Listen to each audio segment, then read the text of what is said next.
কাঁচা কাঁঠালের এই সিজনে আমরা অনেকেই কাঁচা কাঁঠাল অনেকভাবে রান্না করে খেয়ে থাকি। তো আজকে আমার রেসিপি থাকবে কাঁচা কাঁঠাল দিয়ে মুরগির মাংস রান্না। আর এভাবে রান্না করলে কবজি ডুবিয়ে নিমিষে এক প্লেট ভাত খেয়ে ওঠা যাবে। আসসালামু আলাইকুম, কেমন আছো সবাই? আশা করি সবাই ভালো আছো। আলহামদুলিল্লাহ আমিও ভালো আছি। তো আমি এখানে 1 কেজি পরিমাণ কাঁচা কাঁঠাল কেটে ধুয়ে নিয়েছি। আর এখানে 3টি বাচ্চা মুরগি গলা, তারপর গিলা কলিজা পা বাদ দিয়ে বাকি অংশ কেটে ধুয়ে পরিষ্কার করে আমি লবণ, হলুদ আর মরিচের গুঁড়া মাখিয়ে একটু ম্যারিনেটে রাখবো। আর এখানে আমি চুলায় একটি প্যান বসিয়ে দিয়েছি। 1 চামচ গোটা জিরা, 1 চামচ গোটা ধনিয়া দিয়ে আমি হালকা করে একটু ভেজে নিব। যখন একটু সুঘ্রাণ বের হবে তখন আমি নামিয়ে ঠান্ডা করে এটা গুঁড়া করে নিব। আর প্যানে দিয়ে দিলাম পরিমাণ মতো তেল। আর আমি 2টা মিডিয়াম সাইজের আলু কেটে ধুয়ে একটু লবণ, হলুদ, মরিচ মাখিয়ে রেখেছিলাম। তো আমি আলুগুলো একটু ভেজে নিব। যখন একটু ব্রাউন কালার চলে আসবে তখন আমি উঠিয়ে রাখবো। আর দিয়ে দিলাম এখানে সেই কাঁঠাল দিয়ে একটু ভেজে নিব। কালারটা এভাবে ভেজে রান্না করলে কিন্তু স্বাদটা বেশ ভালোই আসে। তো আমি সুন্দর করে একটু নেড়ে চেড়ে যখন ব্রাউন কালার চলে আসবে কাঁঠালের গায়ে তখন আমি কাঁঠালগুলো উঠিয়ে নিব।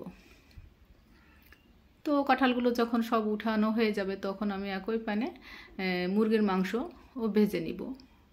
তো মুরগির মাংসটা আমি এরকম নেড়ে চেড়ে একটু হালকা ব্রাউন কালার করে ভেজে নিব। খুব বেশি ভাজবো না, তাহলে মাংসটা শক্ত হয়ে যাবে। তো আমি একটু এই সময় কিন্তু চুলার আঁচটা হাইতে রাখবো, নাহলে মাংসটা কিন্তু শক্ত হয়ে যাবে। তো আমি একটু ব্রাউন কালার চলে আসলেই মাংসগুলো নামিয়ে নিব। আর একই প্যানে আমি দিয়ে দিব একটু তেল। আর দিয়ে দেবো এখানে পেঁয়াজ কুচি 1 কাপের মতো আর কয়েকটা কাঁচামরিচ ফালি দিয়ে আমি একটু ভেজে নরম করে নিব। তো আমি এটা একটু সাইড করে রেখে আমি এখানে গোটা গরম মশলা দিয়ে দেব। এখানে আছে এলাচ, দারচিনি, তেজপাতা আর লং। তো আমি তেলের সাথে একটু ভালো করে ভেজে নেব, নিয়ে সব কিছু মিশিয়ে খুব ভালোভাবে ভেজে নেব। যখন পেঁয়াজের গায়ে হালকা ব্রাউন কালার চলে আসবে তখন আমি এখানে 1 চামচ আদা পেস্ট, 1 চামচ রসুন পেস্ট দিয়ে তেলের সাথে ভালো করে ভেজে নেব, যেন আদা রসুনের গন্ধটা চলে যায়। তো যখন ভাজা হয়ে যাবে তখন এখানে আমি 1 চামচ হলুদের গুঁড়া আর 1 চামচ মরিচের গুঁড়া দিব, দিয়ে তেলের সাথে একটু ভেজে নিব। এভাবে তেলের সাথে হলুদ মরিচের গুঁড়া ভেজে নিলে কি হয়, তরকারির কালারটা অনেক সুন্দর আসে।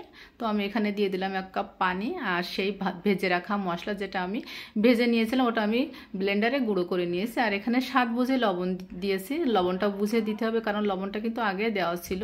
তো মশলাটা যখন খুব সুন্দর করে কষানো হয়ে যাবে তো তখন আমি এখানে দিয়ে দেবো সেই ভেজে রাখা আলু, কাঁঠাল আর মুরগির মাংস দিয়ে খুব সুন্দর করে কিন্তু আমি কষিয়ে নিব মশলার সাথে। তো যখন আমি কষাচ্ছিলাম এত পরিমাণ তেল ছিটছিল যে আমার হাতের অবস্থা একদম 12 বেজে 13 গিয়ে দাঁড়িয়েছিল। আমি একটু দেখে দিচ্ছি আমার হাতটা, চারপাশে রান্নার তেল ছিটে বা বিচ্ছিরে একটা অবস্থা হয়ে গেছিলো। তো যাই হোক আমি খুব সুন্দর করে কষিয়ে নিয়েছি। নিয়ে এখানে দিয়ে দিলাম গরম পানি 3 কাপ, দিয়ে আমি একটু নেড়ে চেড়ে খুব সুন্দর করে মিশিয়ে নিব। মিশিয়ে ঢাকনা দিয়ে ঢেকে আমি এটা রান্না করে নিব। তো আমি মাঝে কিন্তু ঢাকনা তুলে 2-3 বার নেড়ে চেড়ে দিয়েছিলাম। এখানে আমি প্রায় 7 থেকে 8 মিনিট মতো রান্না করেছি। তো আমার এখানে সব কিছু কিন্তু সিদ্ধ হয়ে গেছে, আলু, কাঁঠাল। এরপর যে একটু লবণটা চেক করে দেখব, যদি লবণ কম থাকে আমি স্বাদ বুঝে লবণটা দিয়ে দিব। তা আমি চেক করে দেখার পরে দেখলাম যে আমার লবণ ঠিক আছে। তো যাই হোক আমি এই যে নেড়ে চেড়ে এখন দিয়ে দেবো এখানে 1 চামচ গরম মশলার গুঁড়া, দিয়ে আবারও একটু নেড়ে চেড়ে মিশিয়ে দিব। তো এইভাবে যদি কাঁচা কাঁঠালটা রান্না করা হয় মুরগির মাংস দিয়ে এতটা টেস্ট হয়, মানে এক পদ দিয়ে কিন্তু 1 প্লেট ভাত খেয়ে ওঠা যায়। তো আমার মনে হয় ঝোলটা আমাদের জন্য ঠিক আছে। যারা ঝোল কম খেতে চাও তারা আর একটু ঝোলটা কমিয়ে নিবে। তো যাই হোক আমি এই যে নামিয়ে নিলাম একটা সার্ভিং ডিশে। এটা আমাদের বাসায় সবাই অনেক মজা করে খেয়েছিল। তো যাই হোক এভাবে তোমরা একবার ট্রাই করে দেখো, মুরগির মাংস দিয়ে, আলু দিয়ে, কাঁচা কাঁঠাল দিয়ে কিন্তু অনেক মজা। আজ এই পর্যন্ত, আসসালামু আলাইকুম।